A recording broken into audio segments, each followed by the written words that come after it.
defendant ID'd at the Fulton County Jail as P011358809.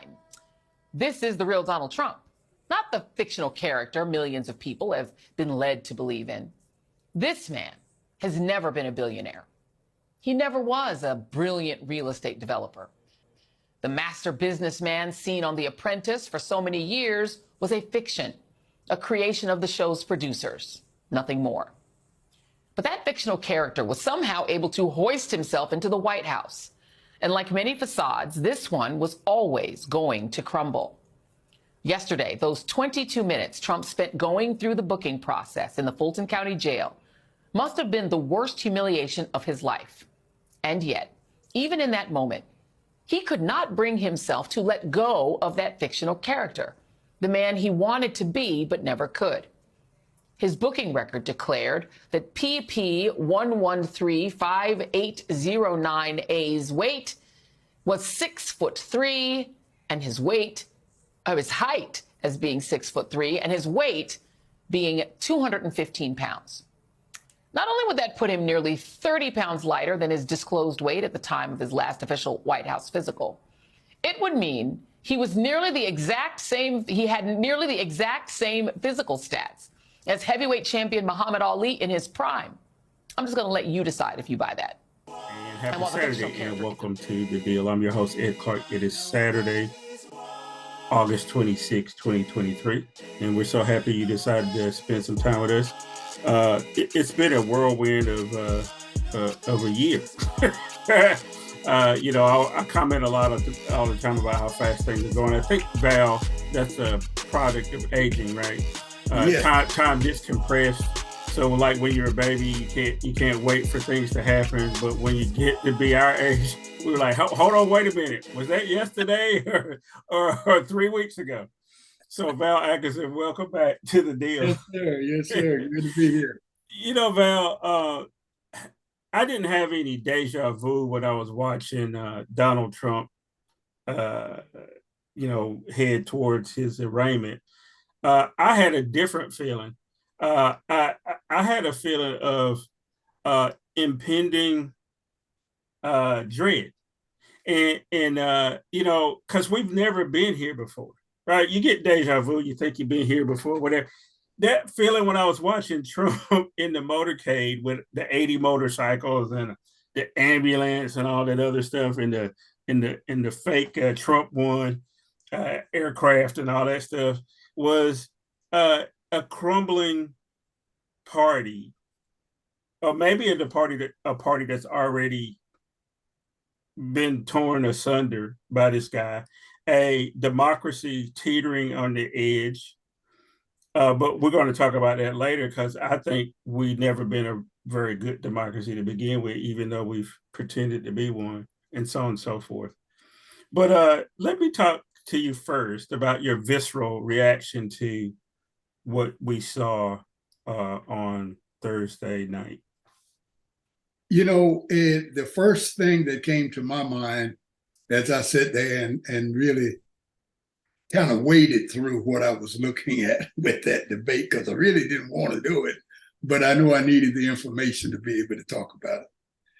The first thing that really hit me is, what type of hold does the old Tea Party still have on these guys that they are willing to go on national and international TV and make complete asses of themselves, contradict everything they've said and done, and claim to have stood for all their lives?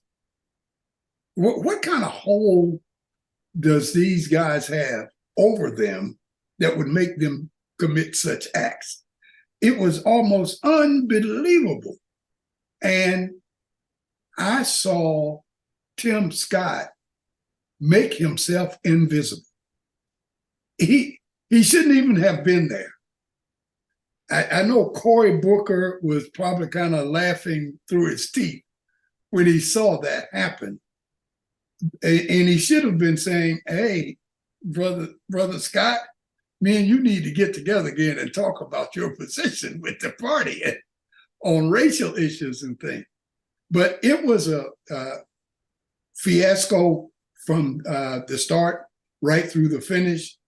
Ramaswamy, I thought, did a good job in terms of showing a little life that DeSantis and Scott definitely didn't have at all. Even Asa Hutchinson tried to be a nice guy and not overtalk anybody like Mike Pence was. And he was told to do that. And he just totally disrespected Vivek because he wouldn't want him to talk. He wanted to send a message that I'm not going to let this non-white guy out-talk me. And I'm not going to shut up. I don't care what the moderators say. It was just a total disgrace that a party, a major political party in the United States of America, has sunk this low to put on that kind of show. Yeah, so Val, here's a clip of them. Now, just think, an hour or so earlier, Donald Trump's fingerprinted and booked in Fulton County, and here's them being asked, would they still support this guy, even if he's convicted? You all signed a pledge to support the eventual Republican nominee. If former President Trump is convicted in a court of law, would you still support him as your party's choice? Please raise your hand if you would.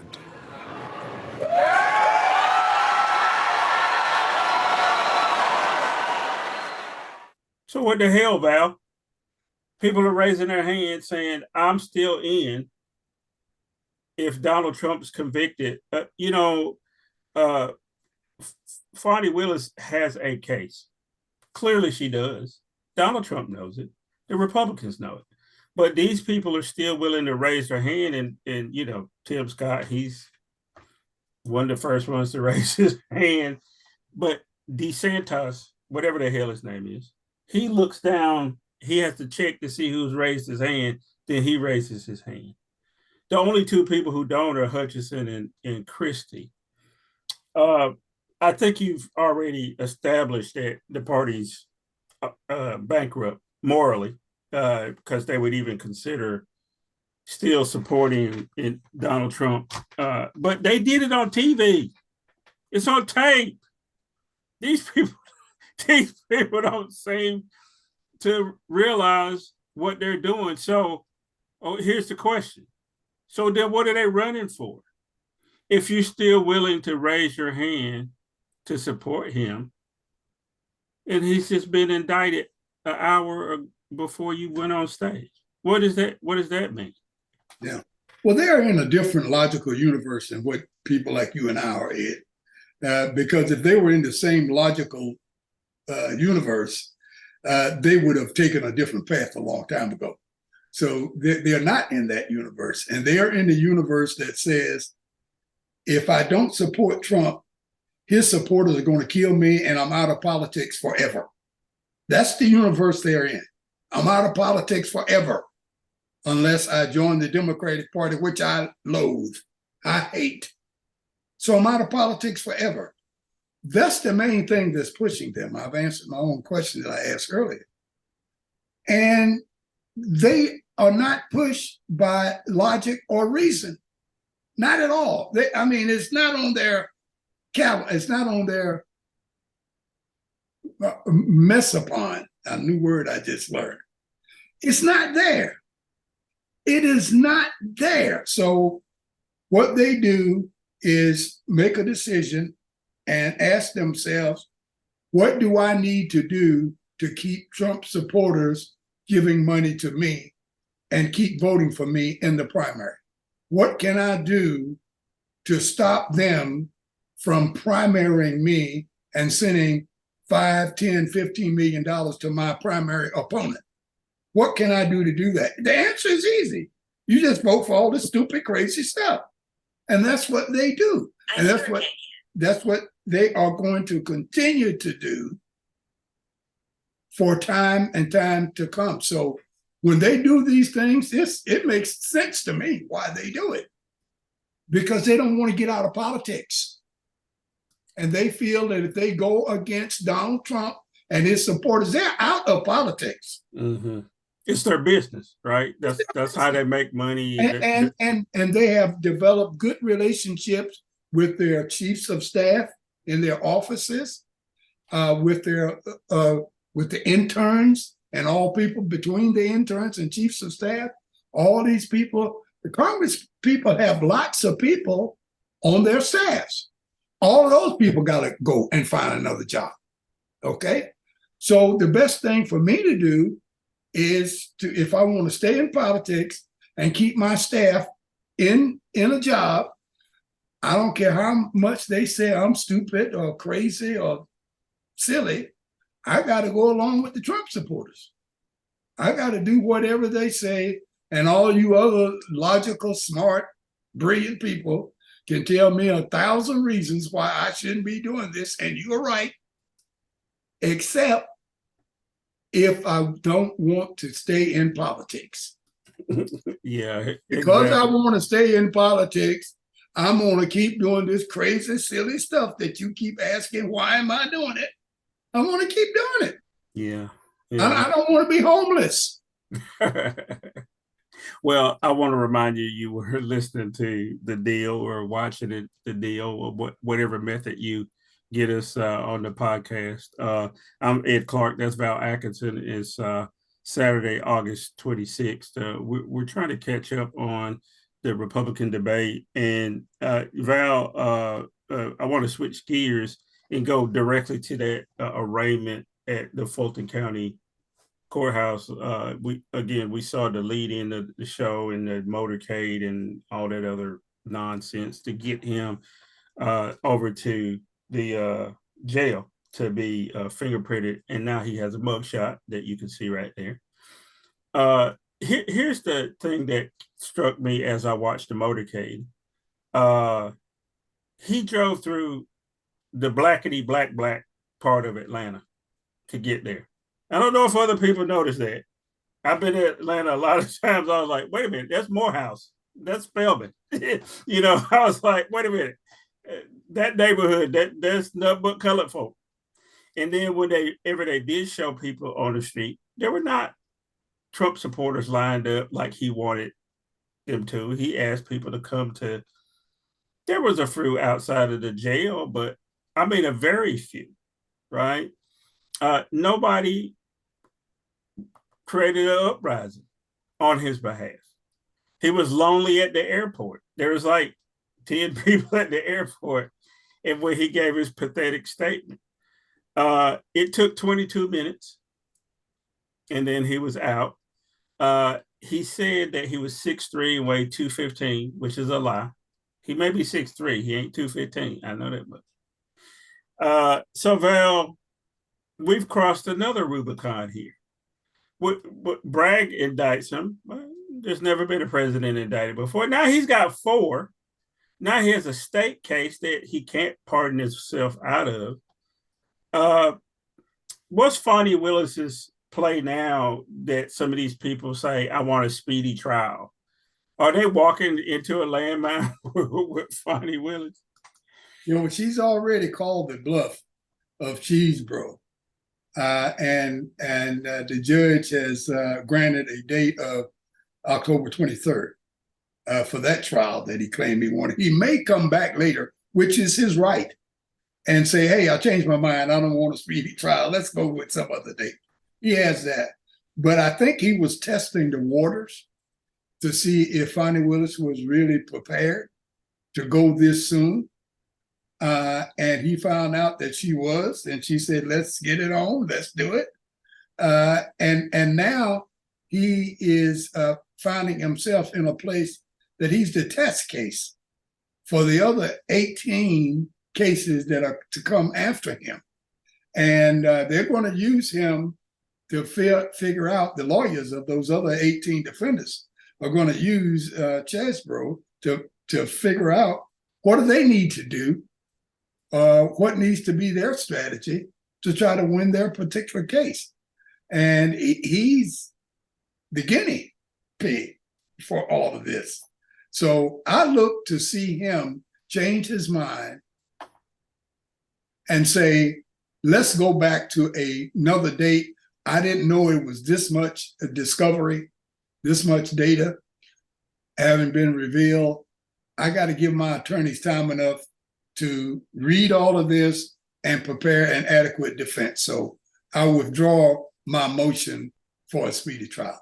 Yeah, I have a feeling that's going to happen too, because once they start to hear what the evidence is, they're gonna want to delay this as much as possible. Here's another thing. You talked about 18 other co-defendants for Donald Trump.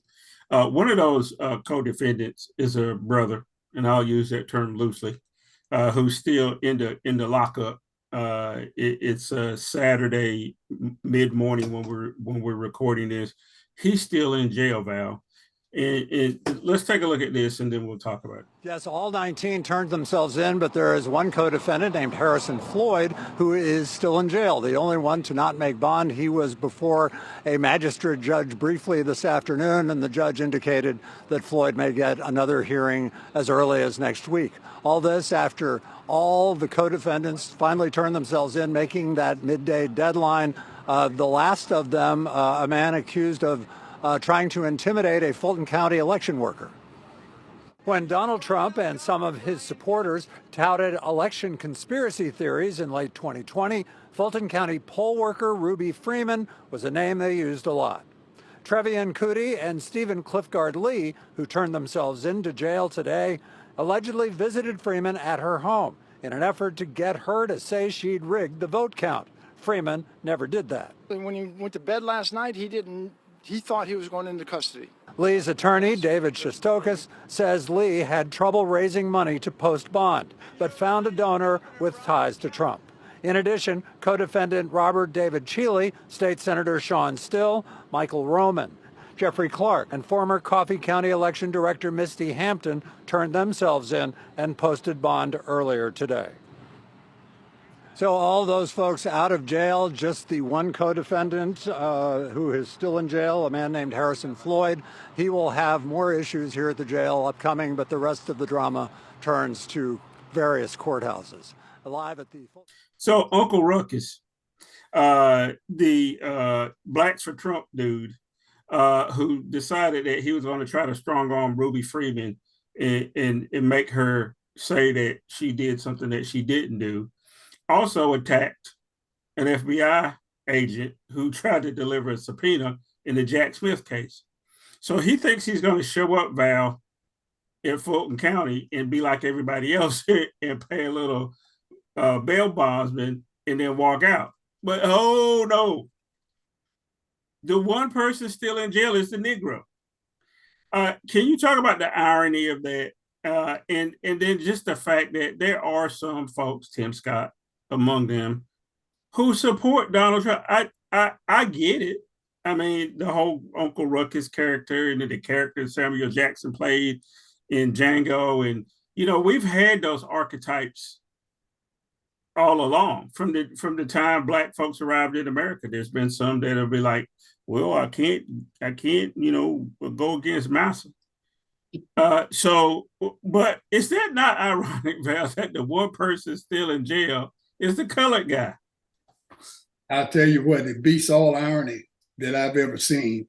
And it goes back down to the point that we talk about all the time, Ed.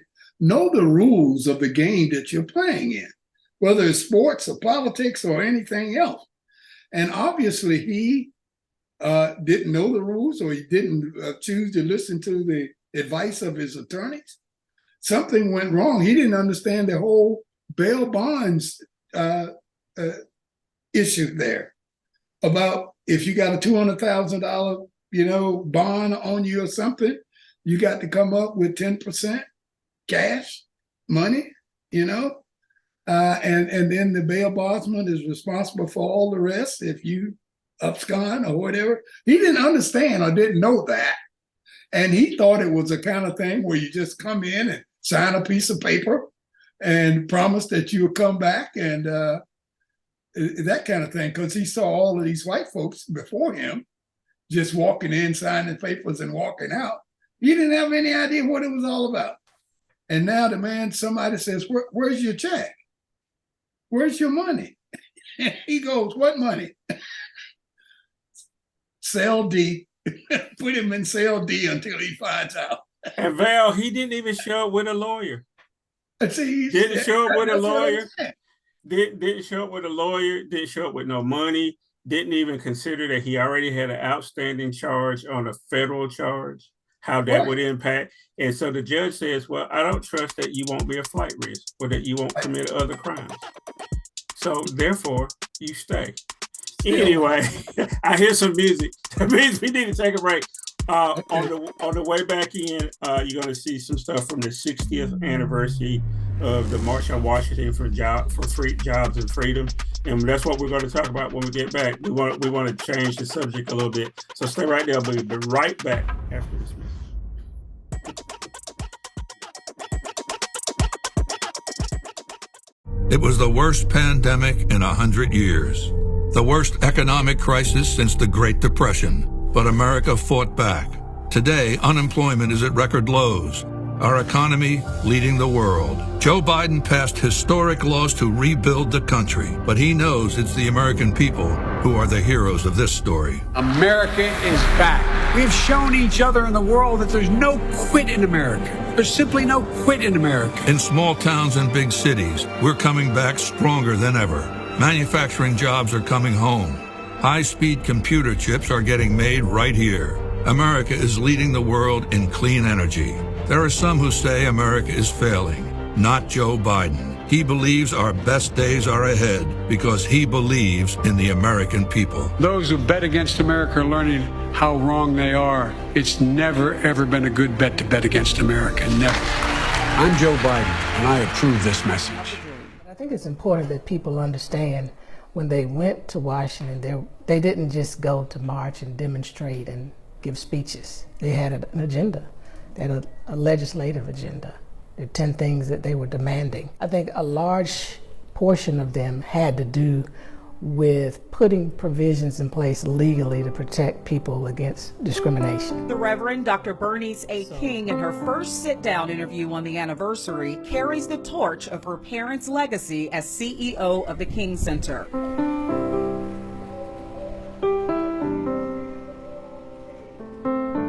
Her father played a key role in the March on Washington, which was also organized by civil rights leaders, including A. Philip Randolph, who held a similar but smaller protest years prior, Bayard Rustin, and a young John Lewis. You're talking about slow down and stop. We will not stop. The group put forth 10 demands, such as decent housing and adequate and integrated education, demands that required government backing and support. They called for a minimum wage of $2, which today is a little over $15, which people are calling for. So we're behind, you know, but they called for it, you know, and it was a march for jobs and freedom. People often leave that part out. out. They think it was just racial. It was economics too. One of the demands was authority for the Attorney General to institute injunctive suits when any constitutional right is violated. We know the work that the Department of Justice has been doing on the Attorney General across this nation in many different areas. And so, you know, that's one of the other accomplishments. And welcome back to our second segment of the deal. I'm your host, Ed Clark. That's Val Atkinson with his Norfolk State University shirt on there, supporting the HBCUs, which we do here. And, you know, on the way in, Val, we saw some archival footage of the March on Washington for Jobs and Freedom. And one of the things that people often do is just make this a I have a dream speech kind of event. And it was much more than that, right? And the clip even talks about the fact that the big push there was for jobs, was for a minimum wage, a $2 an hour minimum wage, which is equivalent to $15 an hour now, was one of their planks in their platform. There were 10 things they wanted. They wanted desegregation of schools to finally actually happen. They wanted the voting rights, the Civil Rights Act to be passed. And they wanted to meet with Kennedy, which they also end up doing that same afternoon after the march was over. But let's go back, Val, because again, the reason why we do these historical segments is because I think people misunderstand history a lot. and don't understand how it has a impact to their current situation. You and I are both alive. You were alive on August 28th, 1960, and 1963, and you could not, in a lot of places, feel safe trying to register to vote. You could not, in a lot of places, get on transportation, even though they said that you could, and feel safe. You could not buy a house in a lot of places without covenants being there or redlining because they wouldn't lend you money, so on and so forth. And you were a conscious, sentient adult being, or at least working your way towards adulthood, right? And all those things were in place in 1963. Can you take us back to 1963 and talk about what it was like to be a young Black person and seeing the events in Washington? Were you hopeful at all? Did you understand that, there was still a long way to go, that even in 1963, 60 years on, we would still be talking about trying to make things equal in 2023? Well, I'll talk about it in two phases here, Ed. First of all, on August the 28th of 1963, I can tell you exactly where I was and what I was doing. I was in Amberg, West Germany. I was with the 2nd Armored Cavalry Division, and I had a job at that time of what we call S4. I was in the supply division. I had been in Germany for 5 months at that particular time. So that means I was in Germany at the march, during the March on Washington. I was also there when Kennedy was assassinated. I can tell you exactly what I was doing then and where I was when I got the news and everything that happened, but I digress just a little bit. But during that time, while I was in Germany, being put upon because I was Black, because even in the military, even after General Order, or should I say Executive Order 9981, which was signed by President Truman, which desegregated the military, even after all of that, we still were treated unfairly and unjustly in the military. And I'm telling you about something I know of, not something I read about. And so even with that, I still knew what was going on back home. And I was in touch with my buddies from school. I was in touch with people who I had marched with, because as teenagers, we had marched in sit-ins. We participated in sit-ins at downtown department stores and ice cream parlors and that kind of thing in Portsmouth, Virginia. So we had an understanding of what the political landscape was like. We didn't just read about it in the newspaper, we participated in it. So when I was in Germany in August of 1963, I took on the role of trying to educate my compadres, my buddies that didn't know what was going on in Washington. And I had to kind of educate them a little bit and says, hey, we should be in Washington, but because we can't, we need to educate each other right here in Amberg, West Germany about what's going on. And we need to keep our ear to the ground so we'll know what's happening. So I think the charge, the responsibility for young African Americans during that time, we were called Negroes, for young Negroes back during that time, was to keep your ear to the ground, don't get fooled, don't get snookered, and make sure you're helping to educate your fellow man, your fellow Black man. Make sure he's on the right path and doing the right thing. So we took things very seriously. We weren't about the business of seeing how many girls we could date, where we're going to go for the next club or whatever, because we were in the military. And there were a few places we could go downtown. Most places wouldn't allow us in because of the color of our skin. So we didn't have any other choice but to stay vigilant stay informed, stay serious. And that's how we became our own talesmen for one another. We stayed in the library, we read a lot, we did all of those kinds of things, and we kept each other on our toes. Yeah. I'm glad you were able to give us some firsthand there, Val, because here's the problem as I see it. You know, we're in the midst of, you know, people like Ron DeSantis trying to essentially ban the telling of history.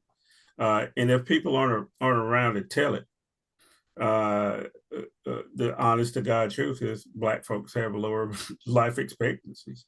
A lot of stuff has not been passed on to our younger generation. A lot of young people have no clue why they feel a certain way about things or whatever. They don't know the antecedent, right? They don't know what came before.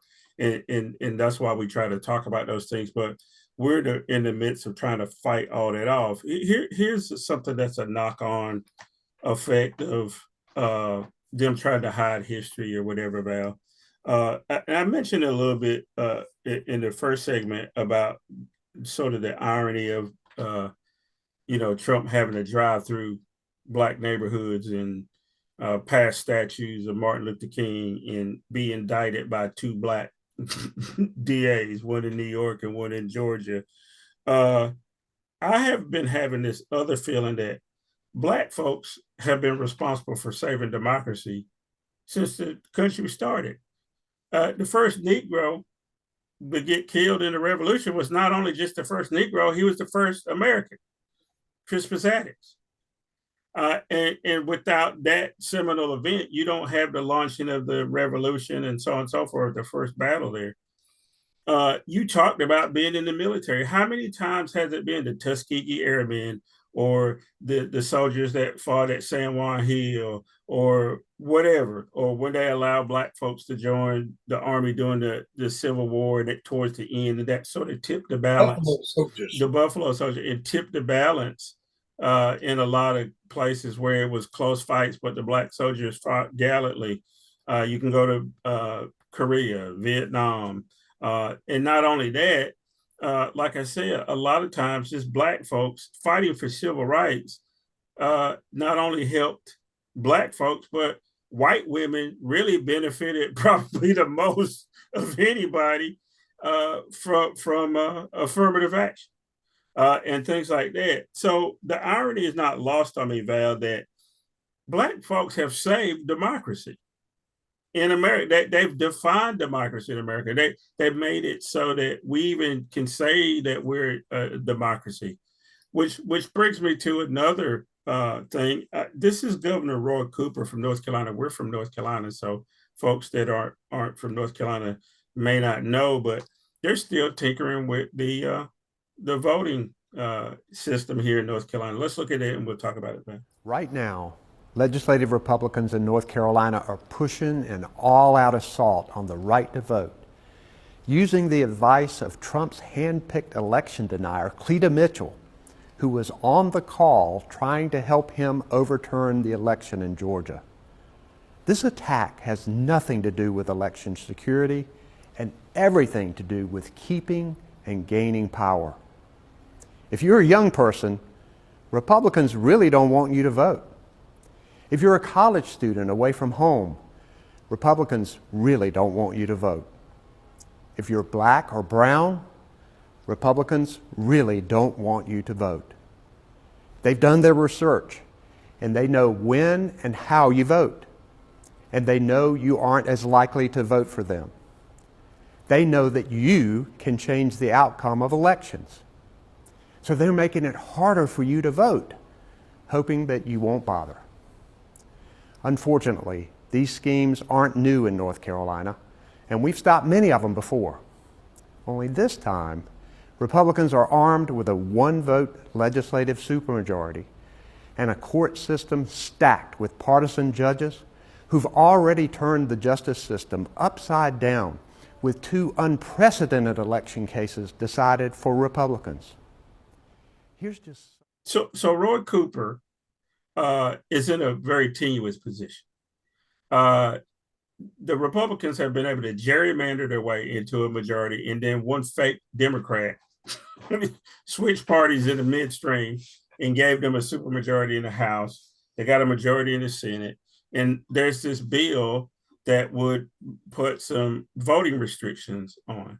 And Roy Cooper felt like he had to make a statement, and he says that, you know, these people are all out attacking. They do not want, he says it in his message, right? They do not want Black and brown people to vote. That's the bottom line, because they know they don't have a majority. And you alluded to this earlier. But here's my question in light of what Roy Cooper says. We know they don't want the folks to vote. Do we have a democracy, Val? That's the big loaded question. You know, do Professor, put on your professor hat. Explain to people why we are in such a tenuous position, Val. Well, I like the way you put that, Ed, about whether or not we really have a true democracy. And my answer to that question always has been no. We started off with minority rule.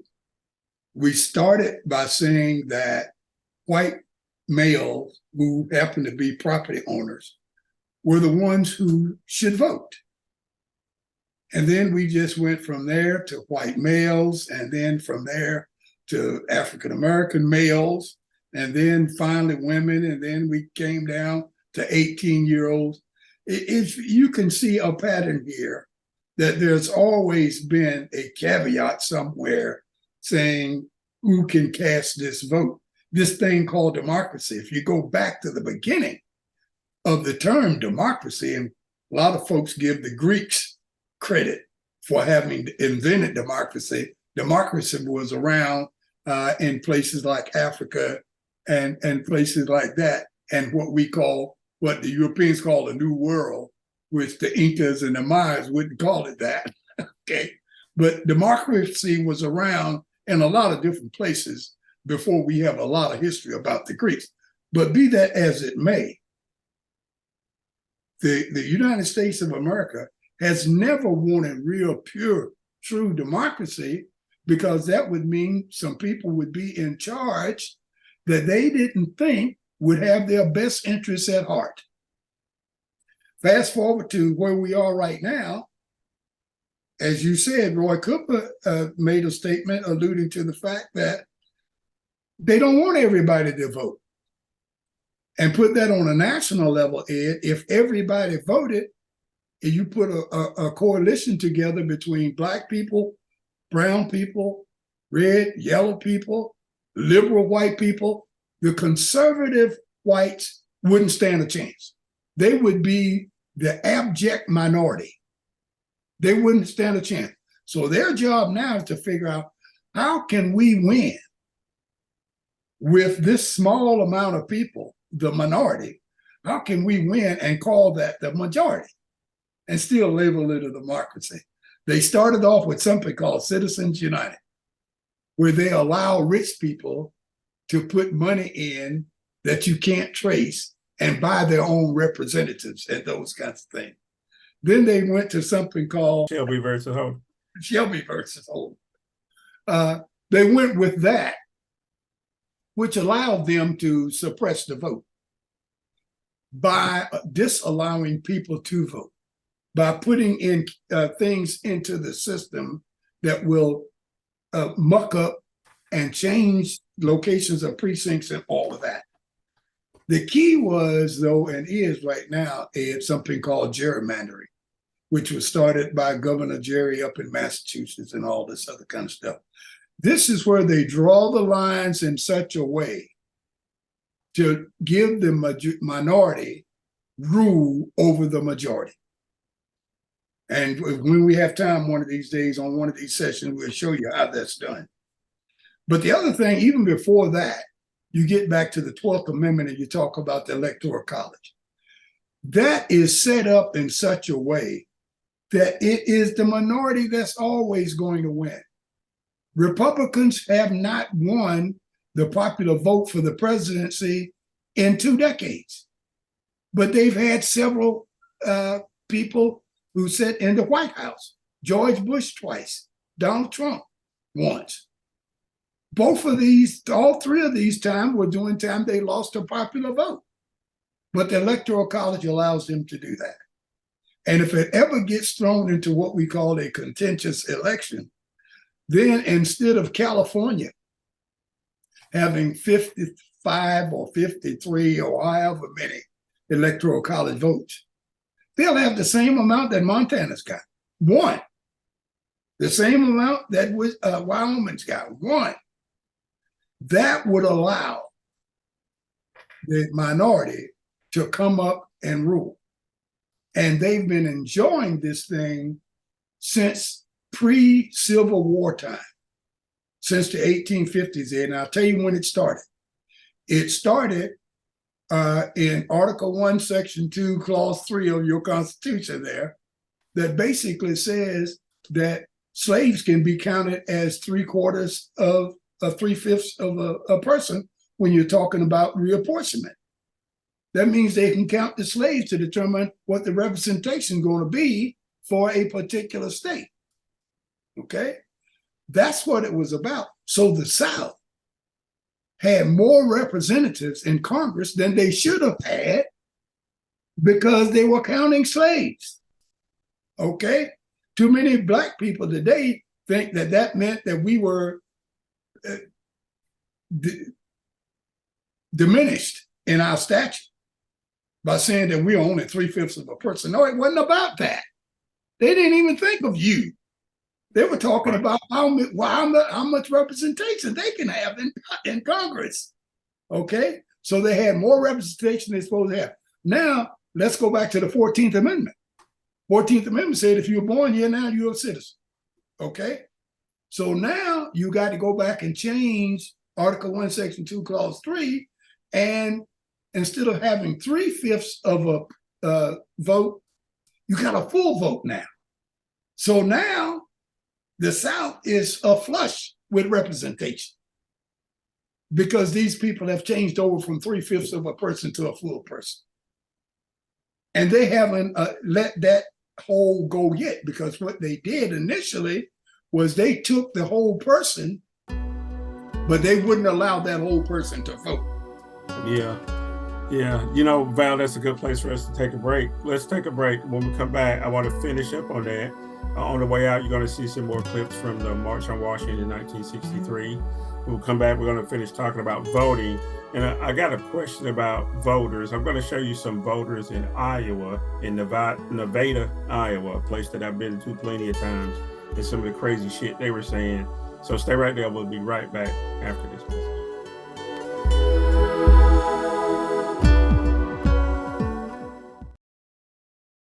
They called it the March on Washington for Jobs and Freedom. They came from all over America, Negroes and whites, housewives and Hollywood stars, senators and a few beatniks, clergymen and probably a few communists. More than 200,000 of them came to Washington this morning in a kind of climax to a historic spring and summer in the struggle for equal rights. This evening we tell the story of America's biggest civil rights demonstration, how it began, how it went, what it accomplished. The marchers gathered this morning on the broad lawns around the Washington Monument. The weather was perfect, 77 balmy degrees. There was a picnicky holiday spirit as the crowd grew. People waved to people they didn't even know, and they made the V for victory signs to the television cameras.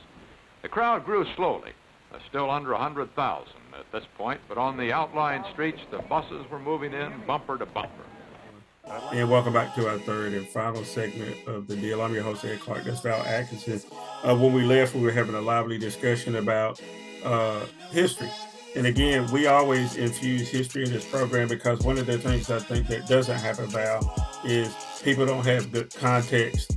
and you brought up one very good point, is a lot of times when you say 3/5 of a person, a lot of Black folks assume that, oh, well, we weren't anybody. Well, no, you still weren't anybody, even when you became a whole person, because they were using that as a guise to get representation. So I want you to pick up on that thought about, you know, how that one thing, the 14th Amendment, ostensibly giving us your right to vote, but it was used against us in the real sense, right? Right. It wasn't until the 15th Amendment that we really concentrated on voting and had the right to vote. But even after that is when the Klan became really big time in the South and all over America to take away the rights given to us by the 15th Amendment. And they still didn't want us to vote. So we had to continue to fight for that. But, you know, getting back to the Electoral College and how that is really working against us, especially when it comes to contentious elections, when everybody's got one vote. The South and the Midwestern states are going to gang up on the Northeastern states that's got all of the population. And here again, we'll have what we call minority rule. We've had minority rule going on for a long time, Ed. And I'd like to put in one other little piece that it started with too. In the Senate, they have Senate Rule 22, which has to do with cloture. Like, what does it take to stop a person from talking on the floor so that you can vote on something? It's not in law. This is a Senate rule. Senate Rule 22 says you must have 60 votes. 60 U.S. senators must say, let's bring about cloture and let's stop talking and let's vote on this issue. And if you can't get 60 votes, if you only got 59, then that one senator can talk forever. Senate Rule 22 allows for the filibuster, and that's what we call it. And they have morphed that rule so dramatically that they don't even have to get on the floor and talk anymore.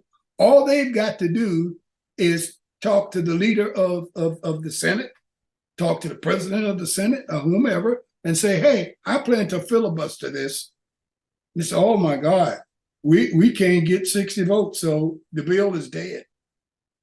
My question to you before we came on the air was, how in the hell in a democracy does 41 beat 59? I don't understand that. But that's what the Senate has set up, that if you can only get 59 votes, then your 59 votes doesn't beat the 41 that the other side has. Another example of something called ear democracy, something called minority rule. We might as well call it apartheid, because back when they had apartheid in South Africa, they weren't ashamed to call it minority rule. They even called it white minority rule, and they were proud of it. Well, this is something that the United States of America want, and they still have minority rule, but they try to camouflage it and cover it up to make you think it's real true democracy. And we don't have democracy in this country. We've never had it. We've always had minority rule. There's always been a caveat somewhere that says you can't do this, or your votes don't count this way, or mine count that way, or whatever. It's just, and I'll give my golf analogy and I'll get off the air. It's just like the first tee. All golf bets are won or lost on the first tee when you negotiate the terms of the bet. I'll get a stroke on all the par fives and the par fours that are over 300 yards. And I also get a stroke on any water hole, any hole that has water on it. And at the end, I'll get a half a stroke if we're tied. Well, I can tell you what, I don't know how much they're going to bet, but I'm on the side of that guy who are telling you what the rules are. Because the other guy, I don't care if he's Tiger Woods, he's going to have a hard time winning that bet. Mm-hmm. Yeah, he's going to have a hard time winning that bet. And that's how politics has become. They set up the rules in such a way on the first tee that you can go out and get everybody to vote and go and get all of these things done, and you still can't win.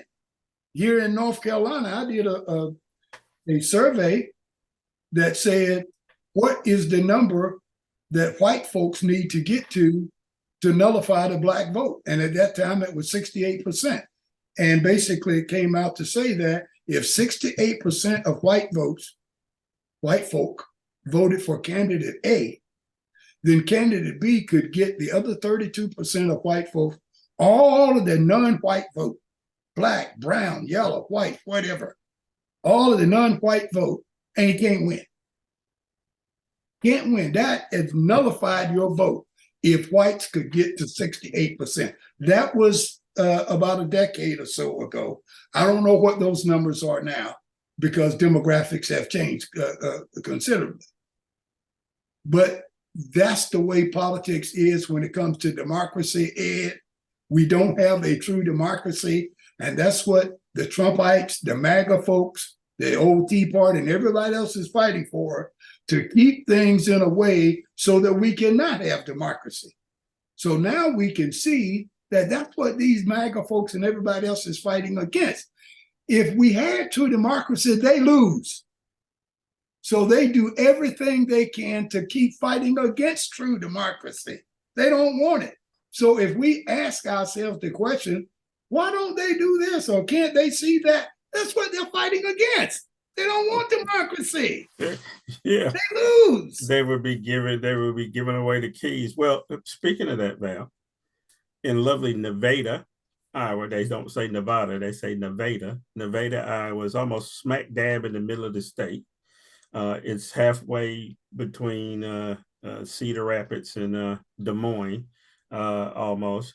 I've been there plenty of times, but CNN went there after the Republican debate. And this is going to justify what all the stuff we've been talking about. Take a look at these people. Town that we're in. This is Brett Barker. Mayor, you picked Nikki Haley. She came in second place in our informal, non-scientific poll here. Tell me why you think she'd well. Well, I think out of all the candidates, she really had moments that stood out. I don't think she had moments that harmed her, and she came across as poised and confident, prepared. And I think out of the candidates, I think she helped herself the most tonight. Chris Christie talked a lot. He was anti-Trump. Tell me why you didn't like what Chris Christie had to say. He was just argumentative, pretty much, and out after Trump. You don't think there was any logic to what he said, though? I think it was a lot of revenge. A lot of revenge. Okay. What do you think, any of you, was the big moment of this debate? Any of you have a big moment in mind? This gentleman right here, I'm going to walk over to you. Excuse my reach, Jim. Sorry about that. Well, for me, it was when DeSantis let Vivek get to his right on Ukraine. And if DeSantis' whole goal here is to beat Trump, he's going to have to meet Trump on that issue.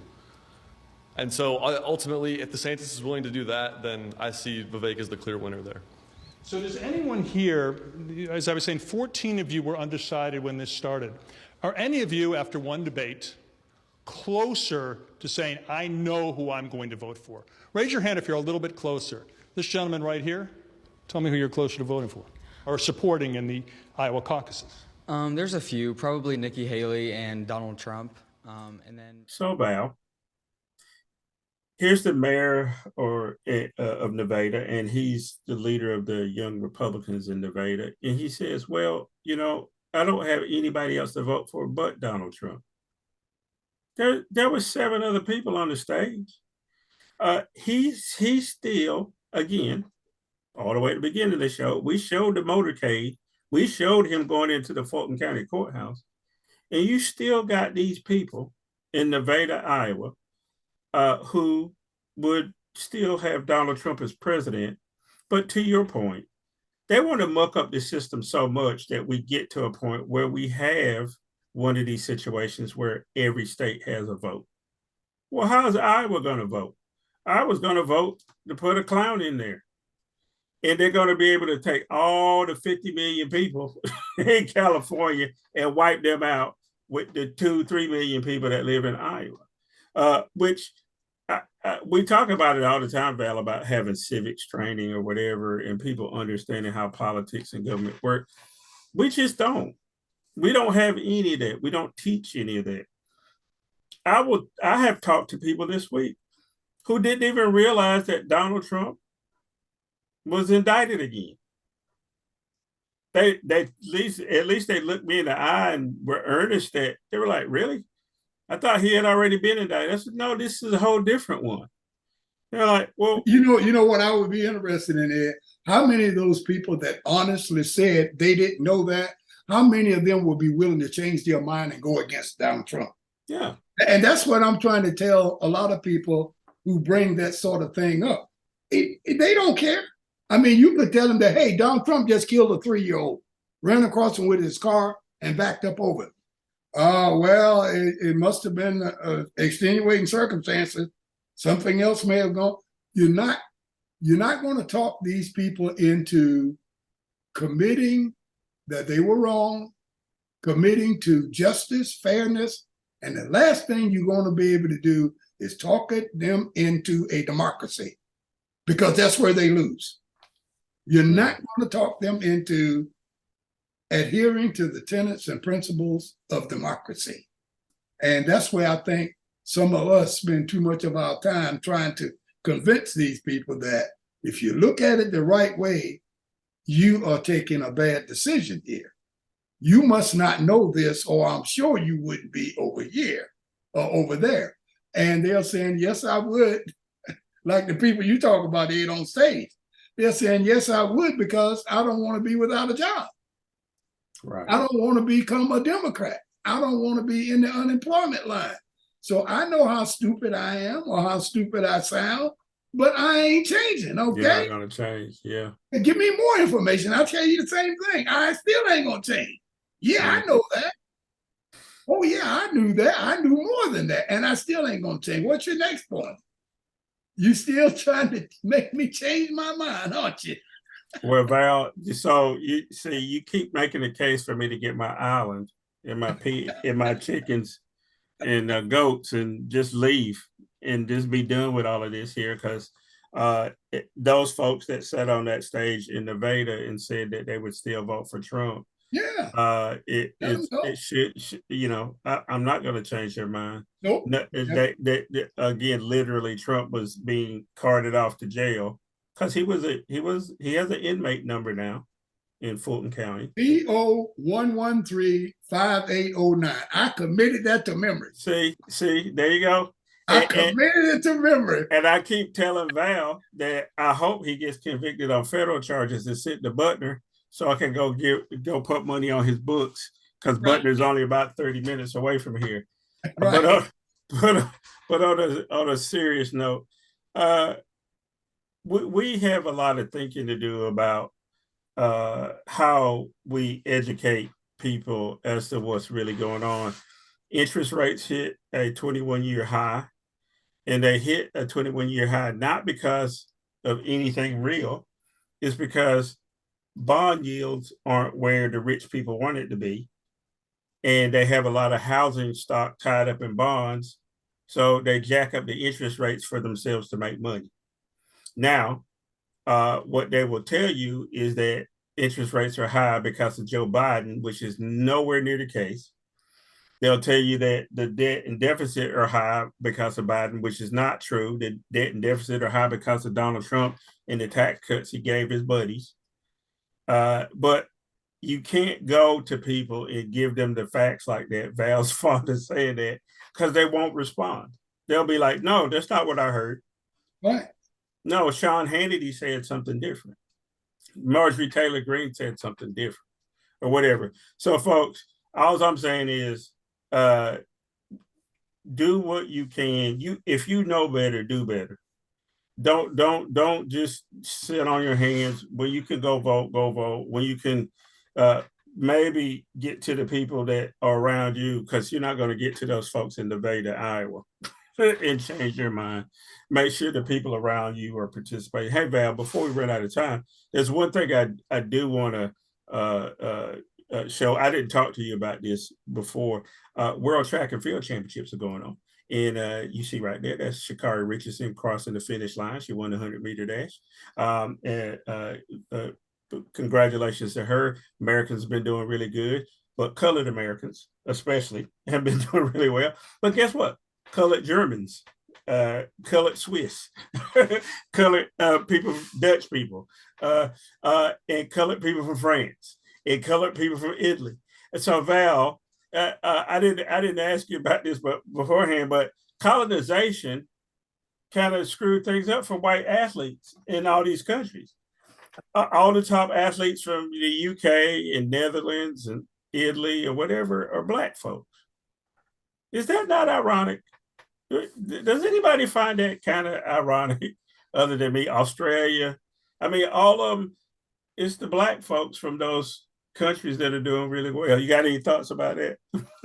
Well, it's something that it's a two-edged sword there, because on one side of the issue is this is the only thing that the colonization people will allow us to do, and that we could do, and they didn't care anything about. That is, when we had free time, we ran, we jumped, we threw balls, we caught balls, we did a lot of things with it because that was our own free time. And we got good at it. We got damn good at it. So when they broke down the barriers and allowed us to participate, they couldn't keep up.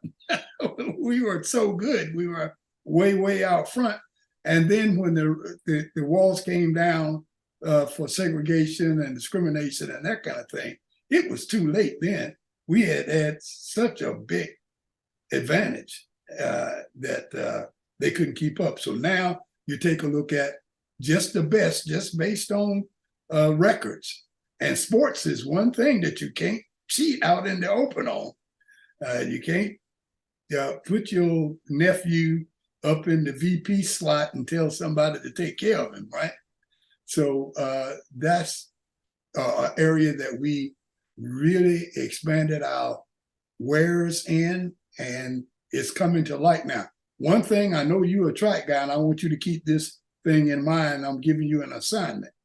I want you to look up the name Chase Atkinson.